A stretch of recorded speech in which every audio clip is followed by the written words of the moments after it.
Thank you for joining us. We want to try to get started on time. We have some folks that are live streaming in, so welcome. It's so nice to see a full room full of partners and friends. We welcome you to the presentation of the 2019 Governor's Historic Preservation Awards. These are the first awards that we're giving out under the new Newsom administration, and we couldn't be more delighted. I'm Julianne Polanco. I'm so honored to be your State Historic Preservation Officer, particularly in a state with such vast beauty, amazing cultural and natural resources, and a very participatory public. I think preservation in these times is one of managing change, not preventing it, because we know that things evolve. We plan for stewardship of places, spaces, and things that hold our collective memory to honor and celebrate. We do so by meeting people where they live, understanding what they believe is important, and steering our way together through things like budgets and climate change so that we ensure that communities thrive today and into the future. I'm really delighted this day is upon us, and thank you for being with us both in person and to the people who are live streaming in. It's really exciting that for the second year we've been able to live stream these events so that we can invite more of the public to join us. And it's really also an honor that we are honoring these outstanding achievements in historic preservation. I'd like to welcome and introduce Lisa Mongett, the Director of California State Parks. Not only by her presence today, but in the many policies and actions throughout the year, Director Mongett provides excellent leadership as we steward the wonderful cultural and natural resources in our state. She is the Director of State Parks with two specific types of preservation responsibilities. In parks itself, they govern hundreds of historical buildings, cultural landscapes, and archaeological properties, and work with countless partners throughout the state. And as State Parks is our parent agency, they manage and support the work of the Office of Historic Preservation. We couldn't be more pleased to have Lisa as our leader, and I'd like to ask you to join me in welcoming her to the stage.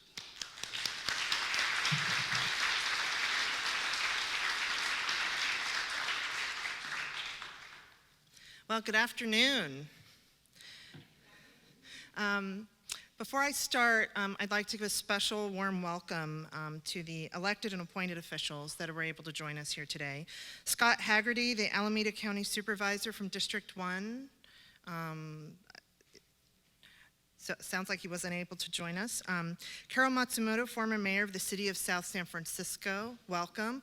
You know that my grandfather was born in a house on Commercial Avenue in South San Francisco. Paul Fedeli, councilman for the city of El Cerrito, welcome. And Jeff Williams, chair of the City of Livermore's Historic Preservation Commission, welcome. Also, I will say shortly right after me, you'll hear from our state librarian, no small responsibility, Greg Lucas, that's here, that thankfully allowed us to use this amazing room. So you'll get to hear from him shortly after me. So thank you, Greg.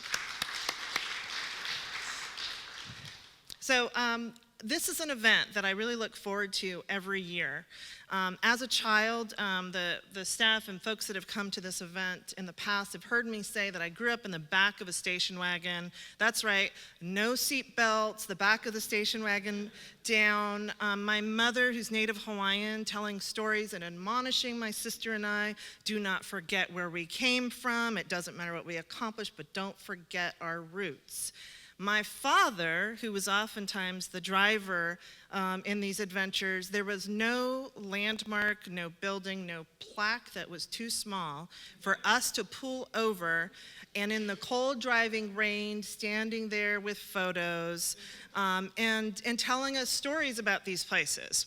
And then we would go home and we would have to look it up in our encyclopedias, which my daughter, when she asked me when she was younger what encyclopedias were, I told her it was the internet of the 70s. So with that, welcome. Thank you for everything that you've done.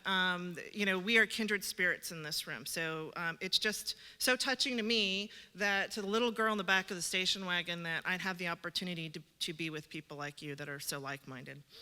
As Julie noted in her remarks, historic preservation is the work and the mission of the Office of Historic Preservation, but also it's very much the case for California State Parks. Your California State Park System is a steward of 51 historic parks, 22 cultural preserves, about 13,000 historic buildings, over 5 million artifacts and archived documents, from Indian baskets to historic photographs and antique road cars. And while we're very proud of our mission and proud of our collective work in government, this task, as all of you know, is far too great for one state agency or even a multitude of state agencies. We cannot rely on government alone, and that's where you come in. That's why we've presented the Governor's Historic Preservations Award since 1986. This award is designed to recognize the accomplishments of community-based groups and individuals throughout California, each of which has worked to preserve the aspects of heritage that we most value. In the 50-plus years that the National Historic Preservation Act has been in place, we've seen the understanding and mission of preservation broaden beyond conventionally built environments to include not just the places and landscapes, but also the stories, the very stories that bind people to a unique past, a shared culture, and an enduring heritage. My mom would clap at that point. She'd be very happy.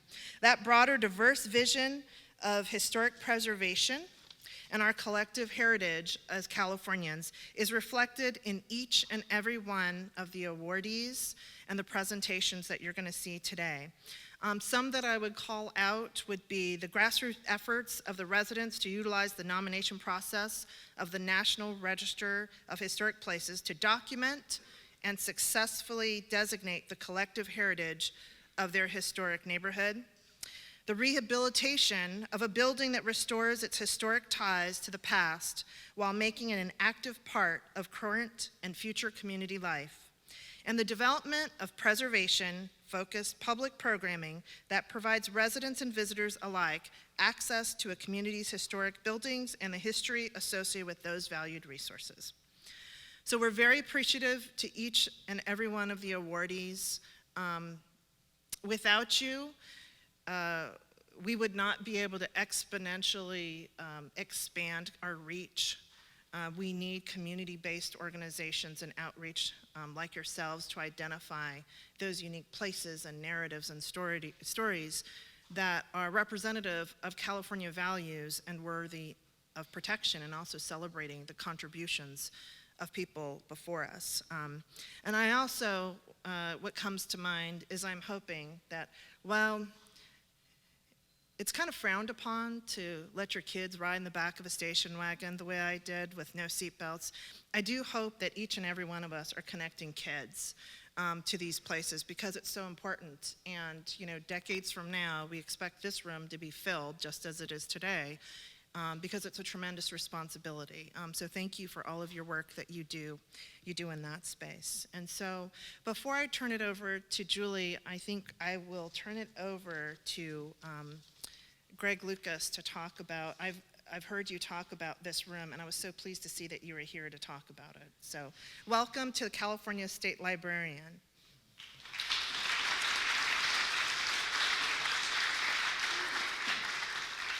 Thank you, Lisa. Some of my best memories are from riding around in the back of a station wagon without seatbelts on, so I had a great, going back, I guess I'm mid-century modern or whatever you call that, so going back a ways. But welcome to the State Library. This is your state library. We just take care of it for you. So please make us help make your lives easier. If there's some way we can be of help to you, please contact us. Today, how many of you have been in this room before? Okay, some of you. So you're sitting in what for sure is the third coolest conference room in the state of California. And so I say that because how many of you have been to Asilomar? It's a conference center at Pacific Grove. You look out the window, there's the Pacific Ocean crashing on the Monterey coastline. Like, this ain't as cool as that. And there's a famous story where a reporter, I think from Rolling Stone, asked Neil Young, hey, are you and your band Crazy Horse like the greatest garage band in the world? He says, "You're nuts? The Rolling Stones are the greatest garage band in the world. And there's probably some group that we've never heard of that's better than us, but for sure, we're number 3. So for sure, right, this is the third coolest conference room in California. And the reason it's so cool is because this building was originally built for the Supreme Court, and the architect conceived of this room as being the courtroom. And he had gotten this far, right, with the dome ceiling and everything else, and he brought the Chief Justice up to show it off. The Chief Justice, the aptly named Thomas Waste, comes in here and says, "Yeah, well, this is nice, but Sacramento's too hot in the summertime. What do you think we are, bats in a belfry? I want the courtroom on the first floor," which is where it is now. And so as soon as the Chief Justice said that, they stopped making improvements to this conference room. But they were far enough along, so it's the third coolest conference room in California. What you should know is that for many years, there was a false ceiling here, and you couldn't see that beautiful dome ceiling. There were rows of fluorescent lights, so this is the only fake chandelier in the building. Everything else is original to 1928, and these windows were painted black, presumably by some Rolling Stone fan who thought, what, we have to paint the windows black. But when the building was restored, the false ceiling went away, and you can see this beautiful mural, or beautiful dome ceiling. And it's the only seal of the great state of California in which the bear is eating the grapes. Which must be fermented, because if you look closely, doesn't it look like that bear is smiling? Like something good is going on in that bear's life. Anyway, welcome to the State Library. Like I said at the beginning, look, if we can be of help to you in your work, don't hesitate to call. We're here to help you. greg.lucas@library.ca.gov. Thank you for everything that you do locally, because that's really where it happens in California. And it's great to be able to share in this award ceremony with you. Thanks.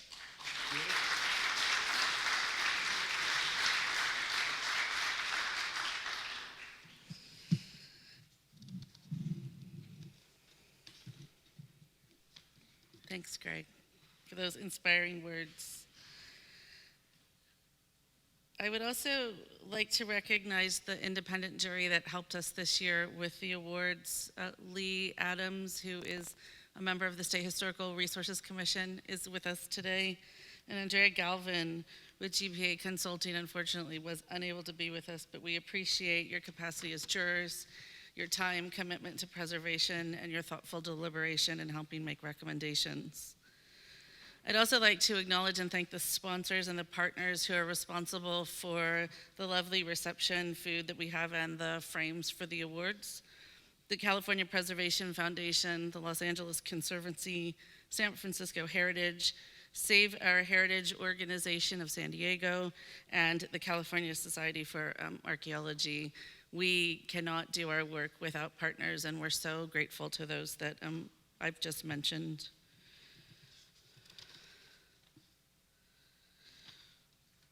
Since its inception 33 years ago, the Governor's Historic Preservation Awards have differed from others in two important respects.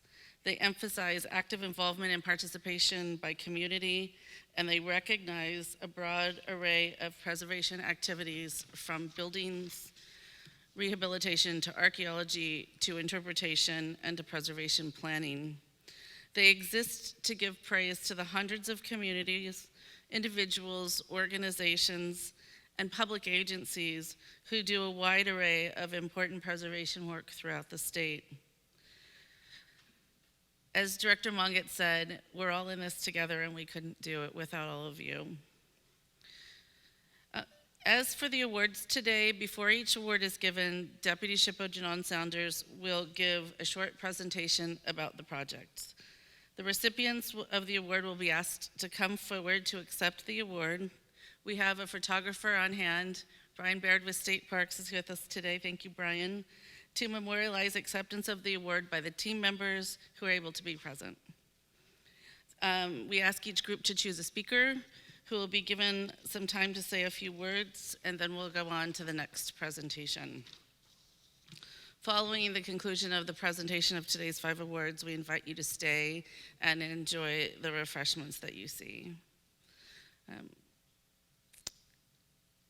It's a really interesting time in history for us. We're making it every day.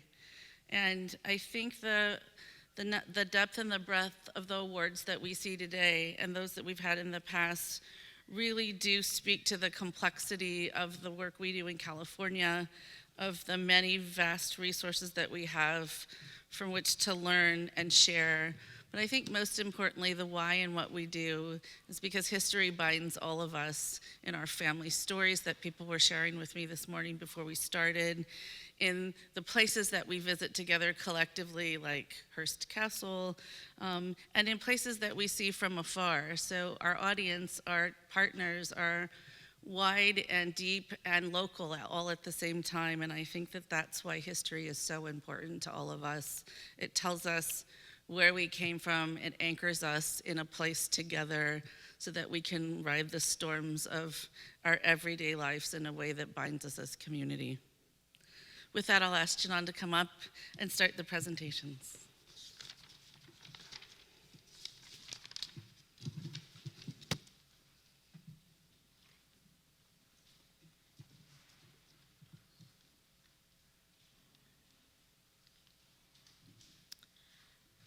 Every year, we're impressed and inspired by the dedication of ordinary citizens to preserve California's rich heritage, and this year did not disappoint.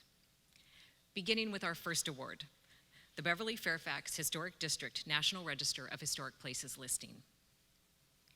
Beverly Fairfax Historic District is a neighborhood of 463 residential properties in central Los Angeles, developed between 1924 and 1949. The district predominantly contains 2-story multifamily residences, the majority of which retain a high level of integrity and contribute to the district's significance.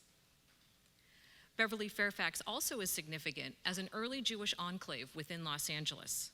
By 1940, at least 2/3 of the district's population was Jewish, including first-generation Americans, longtime Los Angeles residents, and Holocaust survivors for whom Beverly Fairfax provided a safe community in which to rebuild their lives.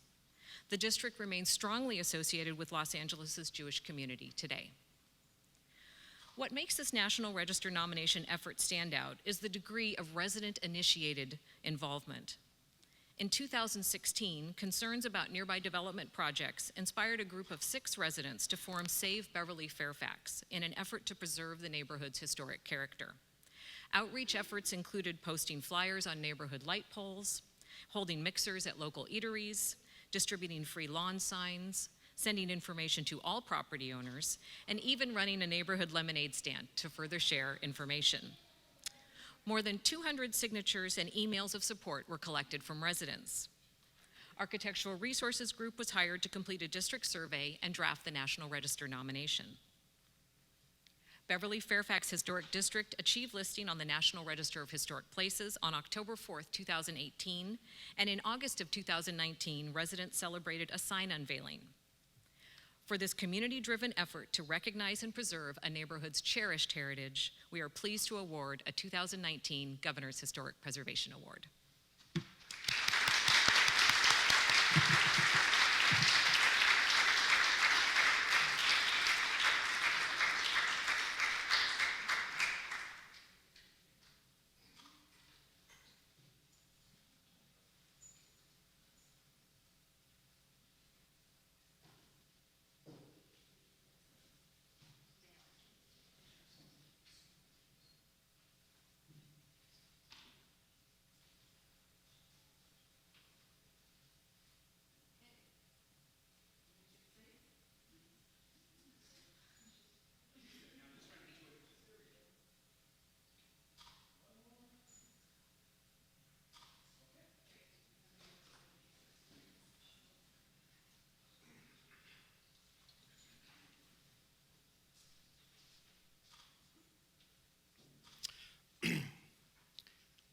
Good afternoon. We'd like to say how happy we are to be spending this afternoon with you here today. In 2016, we formed our group, Save Beverly Fairfax. Our mission was to preserve and protect our historic neighborhood. At that time, we would have never believed we would be spending this afternoon with you and receiving this amazing award. Throughout the process of getting our neighborhood listed in the National Register of Historic Places, we learned so much about our history, the buildings, and the people that called them homes. It is important to remember all of our history, the good and the bad. We must never forget that there was a time in our history, not that long ago, when some people could not purchase property or rent in parts of our city based on their race or religion. Because this was a place that Jewish people could rent and buy, it was so important. And after the Holocaust, it was extremely important. It was a place that people could come and try to heal and rebuild their lives and community. Historic buildings are so important. They tell a story. They are a witness to the past. Today in Los Angeles, we are losing historic buildings at an alarming rate. They are being demolished by developers. That's why it's so important to document, protect, and save as much as we can for future generations. Historic buildings do not only tell a story, historic buildings not only tell a story of our past, but have a real connection to it. We would like to thank, our group, Save Beverly Fairfax, would like to thank Governor Gavin Newsom and everybody involved in helping us protect our area for future generations. And we'd like to thank you so much for this award. Thank you.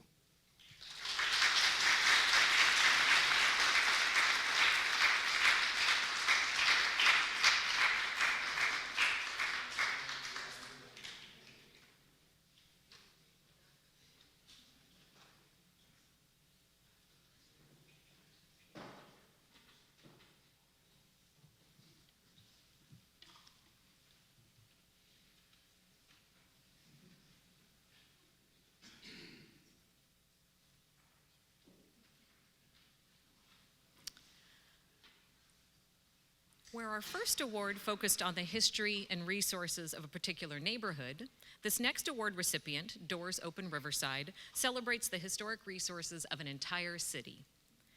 Doors Open events had their start in Europe in the 1980s, and this is Europe, not Riverside, by the way.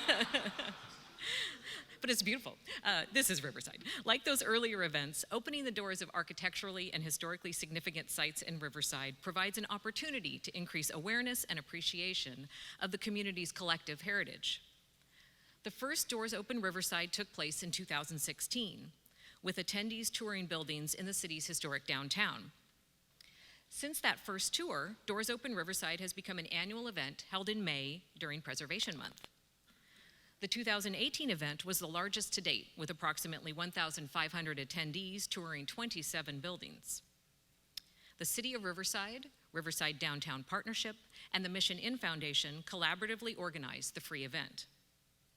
Program docents are recruited from the Mission Inn Museum with a crew of volunteers drawn from local historical organizations, preservation groups, students, and the public.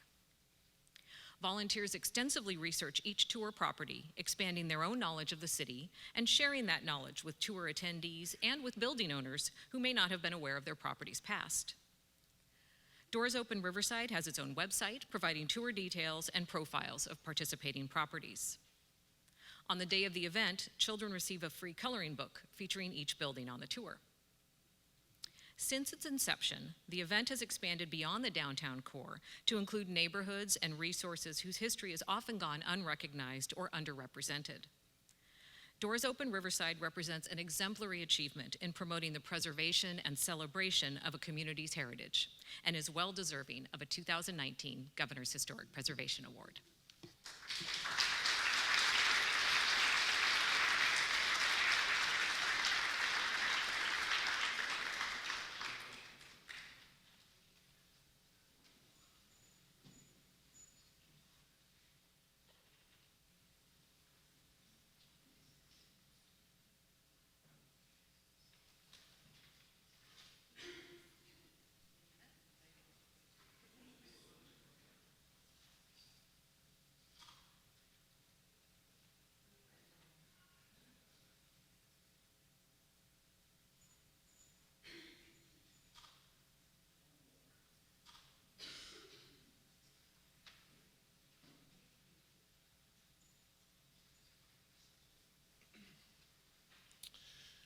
On behalf of the City of Riverside, the Mission and Foundation, and the Riverside Downtown Partnership, we're thrilled that we have received this recognition for our event.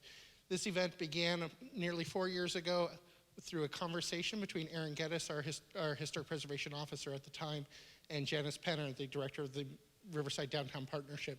They had both individually heard of Doors Open events and wanted to bring it to Riverside. And so now here we are 4 years later, and we're excited that it keeps growing. The event would not be possible without this partnership between our three entities, and of course our mission and docents. They spend tireless hours putting together the tours and many hours on their feet actually giving the tours. So I'd like to shout out to them for this, for making the event successful.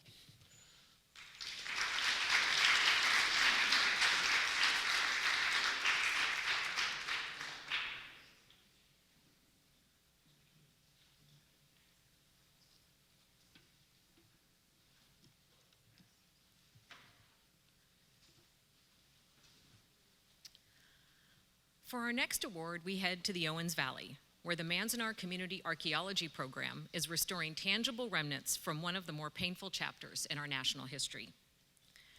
Manzanar Relocation Center was one of the camps where Japanese American citizens were forcibly incarcerated during World War II. In 1992, the abandoned site became a National Historic Site, with efforts undertaken to tell the history of the camp.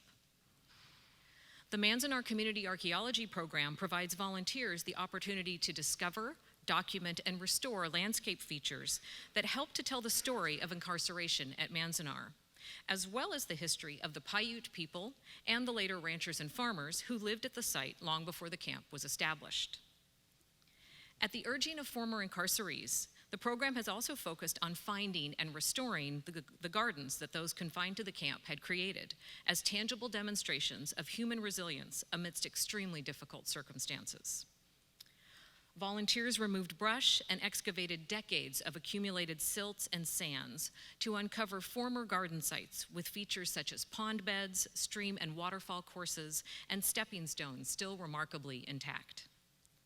For former internees and their families, the program has allowed them to physically connect with and reclaim part of their history.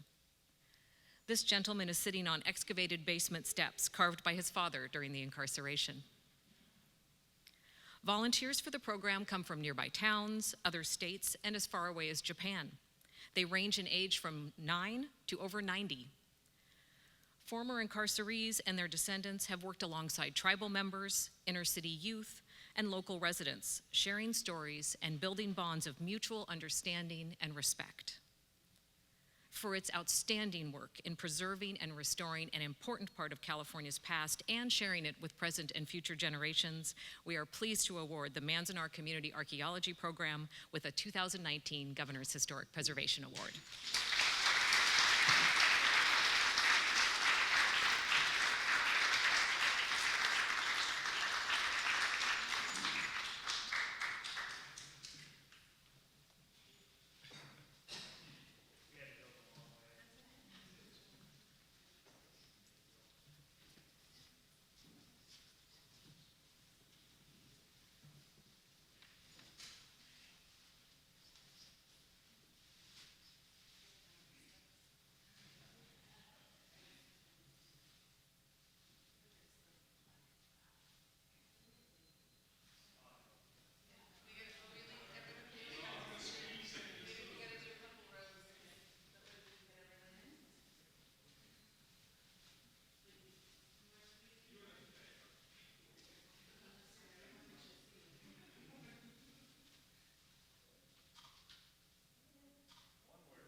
Hi, my name is Laura Ng.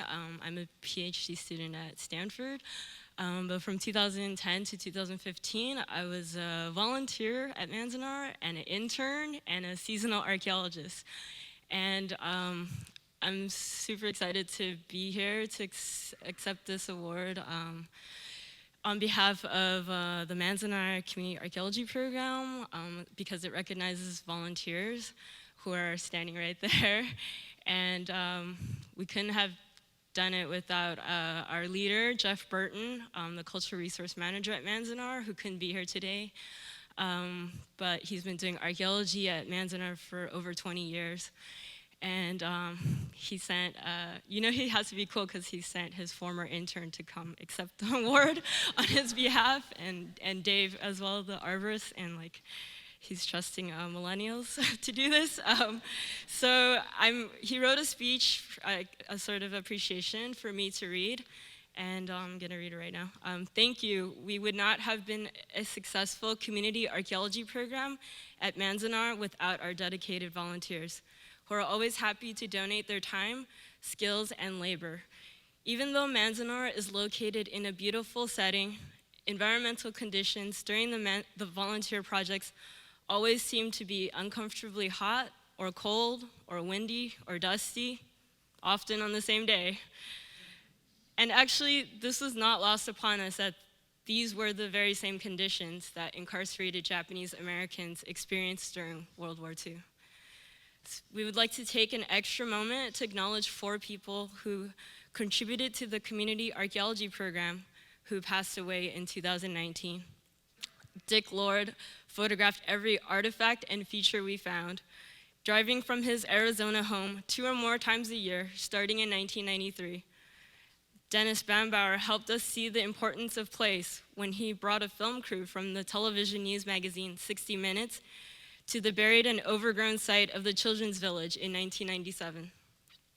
Art Williams arranged a reunion of Manzanar staff children in 2004, led tours in the administration area, laughingly explained the teenage love triangles represented by initials we found in concrete, and wrote a book about his life at Manzanar. Hank Umamoto first volunteered in 2009 at one of our most miserable projects, but returned year after year. When he could no longer excavate, Hank took photographs and gave tours, and he also wrote a memoir. Hank would say, "If you want to know what it's like to be at Manzanar, volunteer on an archaeological dig." So Dick lived to be 93 years old. He grew up in Iowa and served in the Pacific during World War II. Dennis was 84 when he passed away this past May.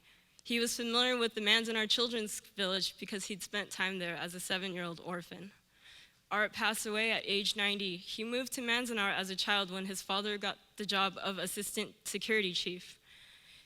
We lost Hank just last month when he was 91. Hank was a teenager when he, his mother, sister, and brother were taken away from their Florin home and sent to Manzanar. From these different backgrounds, all 4 came together to help preserve the legacy of Manzanar so that we could all learn from the past. We're grateful for knowing and working with them and for all the volunteers, past, present, and future. Thank you.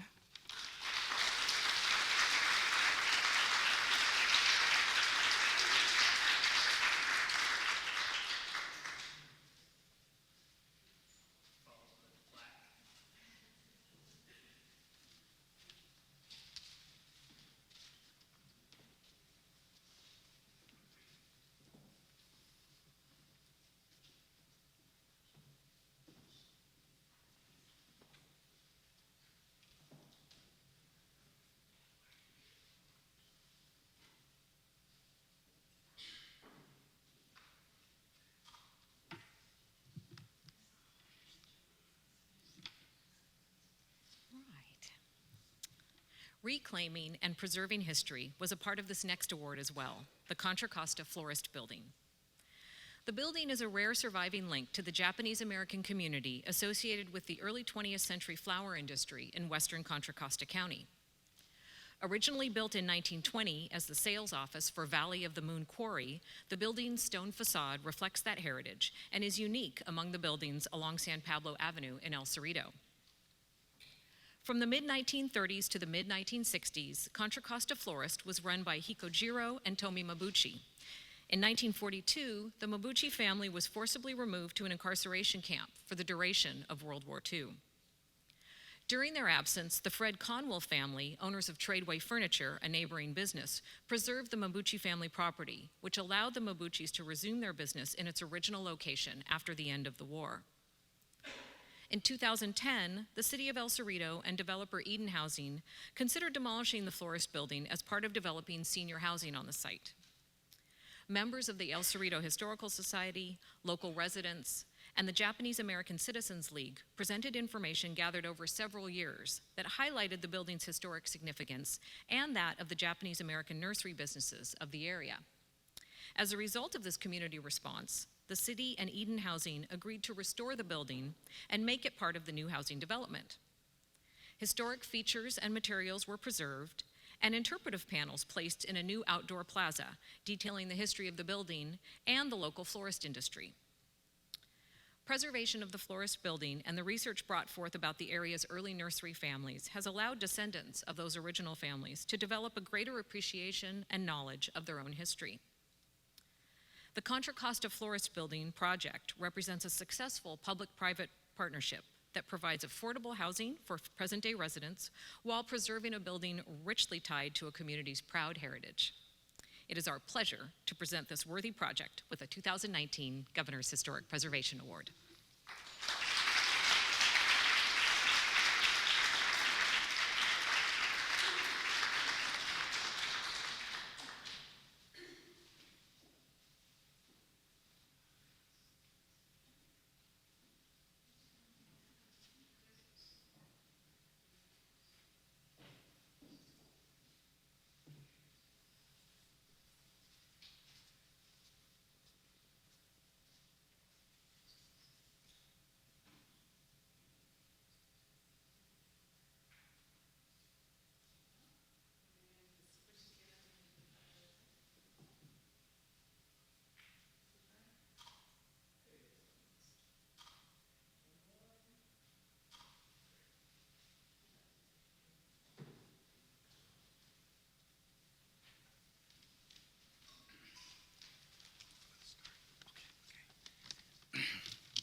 Good afternoon, thank you. I'm Paul Fedeli, and I'm the Mayor Pro Tem of El Cerrito. I just wanted to make note that another councilwoman here from El Cerrito, Rochelle Pardue Okimoto, is also here with us. It's a great honor to receive this award. It's also important to a city that's not only growing in smart new ways, but also discovering its history after 100 years. I grew up along the El Cerrito corridor of San Pablo Avenue, and as an avid gardener and at a very young age, I really enjoyed the great Adachi Nursery that was on San Pablo Avenue where a Home Depot is now. It was a spectacular offering of display of trees and flowers and decorative plants with many Japanese gifts inside, and the courtesy of the people serving the customers was amazing. The designation of this building is in honor of nurseries like Adachi and the flower beds and the Japanese American workers who toiled on the other side of Interstate 80, ironically close to the wartime shipbuilding waterfront of Richmond. It's a tribute to the certain Americans who were wronged in America. I always wondered what the small building next to the large Tradeway Furniture store was all about, and then Tom Panis gave me the history and told me about the efforts to save it. And we owe much to Tom and his efforts in getting this to us. We also want to give thanks to Eden Housing, to the City of El Cerrito and the HANA Development, and our own El Cerrito Historical Society, Diane Brenner, Dave Weinstein, for all the work that they put into this. Finally, this building and the accompanying history that's next to City Hall demonstrates that while cities may change and new developments may come in, the people who worked hard and gave back to their community, even while their government was causing their communities great turmoil and harm, should never be forgotten. Thank you. Tom, a couple words from Tom. Thank you for that, Paul. Our director of the California State Parks just a little while ago said, do not forget where you came from. And Flora and her sister back there, and Chimoshima, nursery families. I was an accidental historian in 2000, and asking some innocent questions about El Cerrito history, and started stumbling across artifacts of an enormous Japanese nursery presence that once existed in West Contra Costa. In fact, I subsequently learned that the flowers that we grew in West Contra Costa were the standard by which flowers across America were judged. So it's so exciting to be part of this. Saving that building was part of a guerrilla effort to both honor these families, and also anyone with two eyes could see that that building was in extreme danger given its location, and the whole effort around it was an effort to raise awareness of our community, in our community, of this heritage and make sure we saved that, and we were successful. I just want to thank all the people, Flora. I never met an Issei, but the Nisei I have met have been so remarkable. It's been a treat, and I want to thank everybody for this. It's great.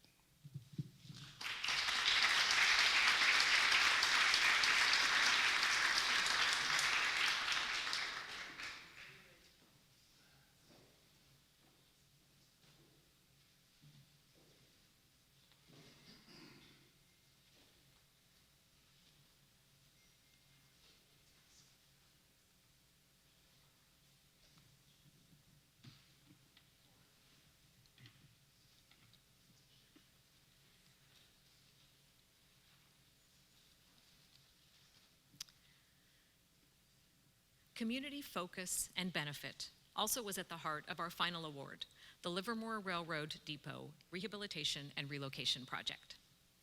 Constructed in 1892 by Southern Pacific, the building served as Livermore's depot into the 1960s, with Southern Pacific giving up ownership in 1973. After a series of private owners, the City of Livermore Redevelopment Agency acquired the building in 2007. Over the decades, the depot's historic character had been impacted by insensitive additions, loss of several historic windows and doors, and a non-historic paint palette. Further compromising the building's integrity was the loss of context due to the relocation of the railroad tracks in the 1970s. Though historic preservation typically favors leaving a historic structure in its original location, there are times when it may prove beneficial to move a resource to a new setting.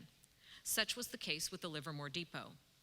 Relocating the depot to the current track location both preserved and restored the building's historic purpose and identity as a transportation ticketing office and a point of connection between Livermore and the greater Bay Area. The project included demolition of non-historic additions and preparing the building for relocation to the new site. Rehabilitation work included restoring original redwood exterior siding and repair and replication of windows, doors, and architectural details, as well as restoring the original exterior paint colors. Livermore residents donated original artifacts they had salvaged from the depot's closing decades before. This historic depot once again serves as a part of Livermore's transit system and stands as testament to a community's pride of place and heritage. We are pleased to award the Livermore Railroad Depot Rehabilitation and Relocation Project with a 2019 Governor's Historic Preservation Award.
My name is Jeff Williams. I'm the chair of the City of Livermore's Historic Preservation Commission.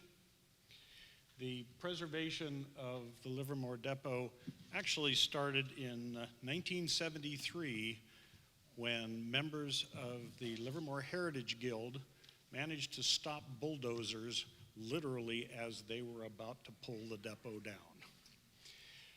As was explained in the previous presentation, the depot went through some sad times, modifications, neglect and abuse, and again, a citizens group, this time with great support by our local politicians and city staff, were able to come up with a means that we could permanently preserve the depot and return it to its original reason for existence, that is, as a railroad passenger depot.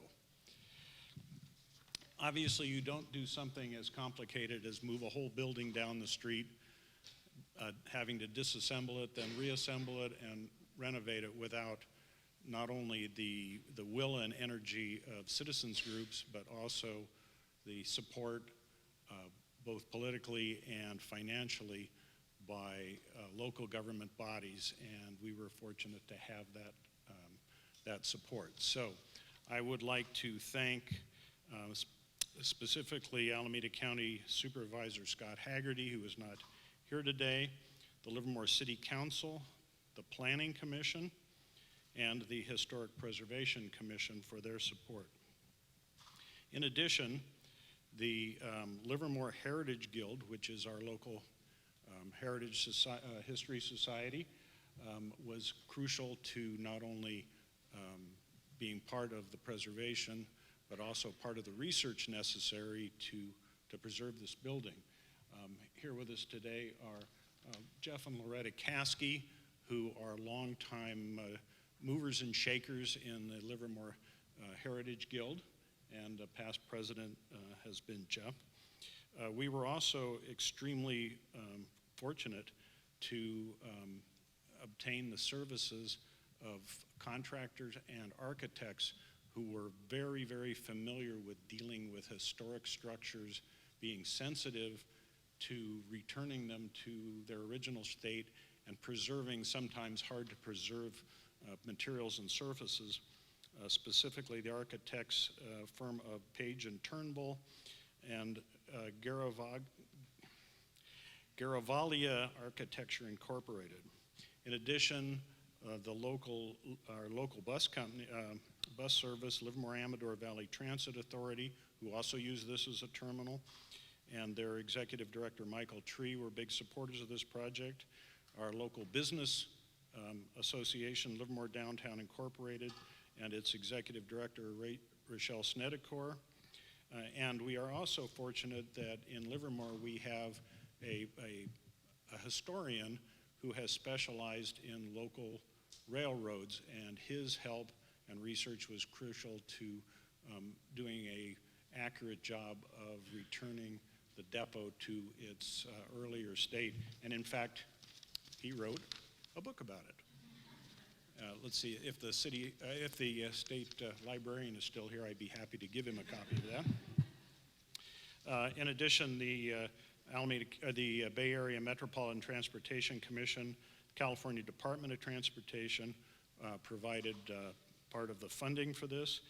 And also, of course, you can't do this without the Livermore city staff being dedicated to doing something that actually isn't in their usual line of work, but the enthusiasm that the staff showed for preserving this old and difficult to deal with building was truly exemplary.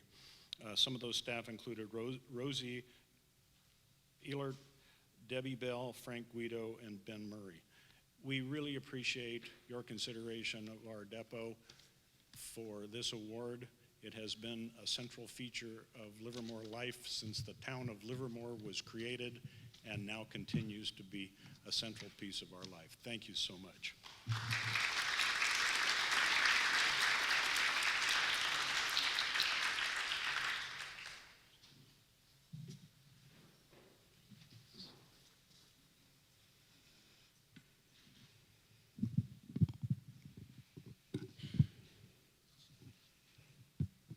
So not only do I have to move the microphone down after that very tall presentation, I'll tell you that I'm the youngest child of my family who too camped around the state parks in the station wagon, and I never have an expectation of sitting in the front seat.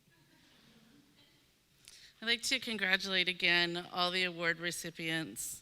Thank you for all the work you do in preserving California's heritage and bringing these stories to the public light so that we can all learn from them, enjoy the connectivity, and work together towards finding more to preserve We spend a lot of time in our office reviewing projects, and somebody said to me this morning, we are the people who are doing preservation, and that's right. In our office, we're the people who are thinking about it and stewarding it and guiding it. Sometimes I feel like we're the guys at the airport that are landing the planes. Go that way, not that way. But it really does take all of us collectively to both be interested, to spend our precious time away from family and friends, or with them, as it were, to really begin to daylight these stories, and there are so many left to tell. And I think that for me, why I feel so honored to be in this position is because history is limitless, it's for everyone, and we're always learning something new.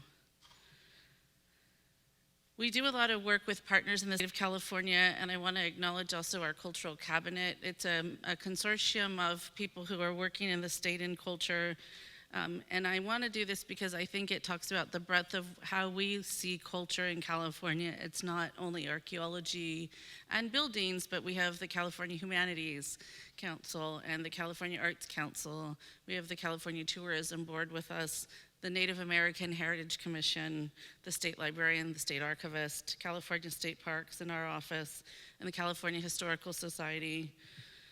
I think what that does is show you the breadth and the depth of what culture means to California, both in collections and places and people and stories and intangible heritage of the many rich history of our tribes.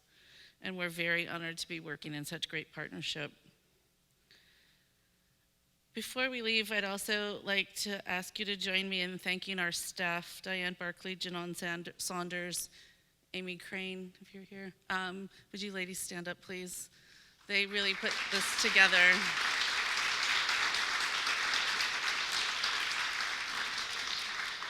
And make it so easy for us to have a lovely day, so thank you all very much. We have a depth of about 35 staff of professionals in our office, and I want to acknowledge the work they do every day as well. We have a lot of conversations in our office, and there's always a lot of back and forth, but it always makes us better, and it makes us better servants to the public, to all of you. I'd like to also thank State Parks photographer Brian Baer. Where are you, Brian? Thank you. The State Parks and State Library IT staff, and Jorge Moreno of our Public Information Office for being with us today and helping us distribute this information.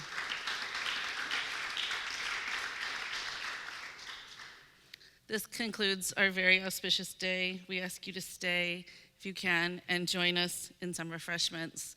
And for those of you live streaming in, this concludes our program, and thank you for joining us.